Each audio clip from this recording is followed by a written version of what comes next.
As you have often learned from me, the Kabob or the three dots are magical.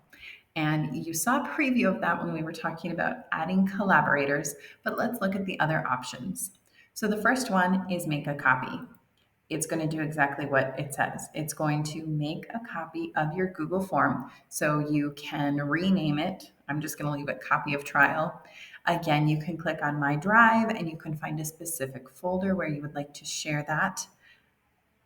So, for all intents and purposes, I mean, tiny triangles will take us wherever we need to go. I'm just going to leave it in my drive. You can tick that share it with the same people box or not. So, when I added Jean Palu as a collaborator, if I don't tick this box, that means this will be my very own copy. So, I'm going to leave that unticked and say OK. And then Google is going to do its thing and it's just going to create an entirely new copy of this trial quiz. So every edit that we have made is now on this copy of trial quiz. But you'll notice there are no responses as opposed to the original that has 5 responses. So I can continue editing from here and maybe make it slightly different. The next option is to move to trash. So when I click that, guess what happens? The file was moved to trash. You have 2 options. You can take it out of the trash if you accidentally clicked that, or you can go to the forms home screen. So I don't really need this copy, so I'm just going to go to the forms home screen.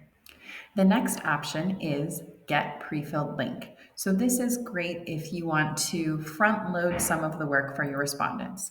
So for example, most of this we don't actually have to do, but location, let's say I'm sending this to someone at Gadsden High and I'm just going to give them the answer Austin.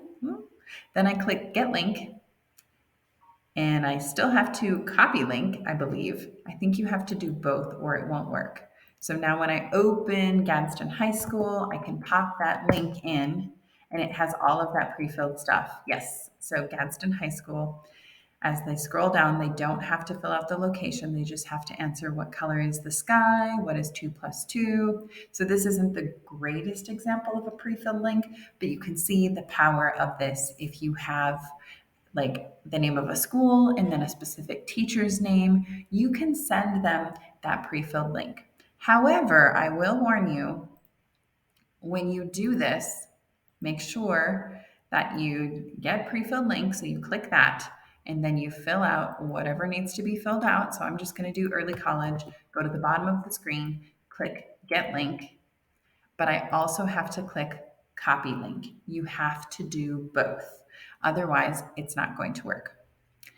And below get pre-filled link is print. So when you do that, this is how I get PDFs of my particular Google Forms if I'm going to share them with someone, or maybe I need to share it with someone who doesn't have computer access or they're not as comfortable with that. You can see what it looks like. You can save it as a PDF or print it to any of the printers that you're hooked up to. And we've already talked about that, add collaborators. The script editor is specifically for coding. So if you are into coding and adding fancy things to Google Forms, this is how you get it done, right? I'm not much into coding, so I've never really used that. And lastly are the add-ons, but we're going to talk about that in a future video. So this is the Kabob in Google Forms.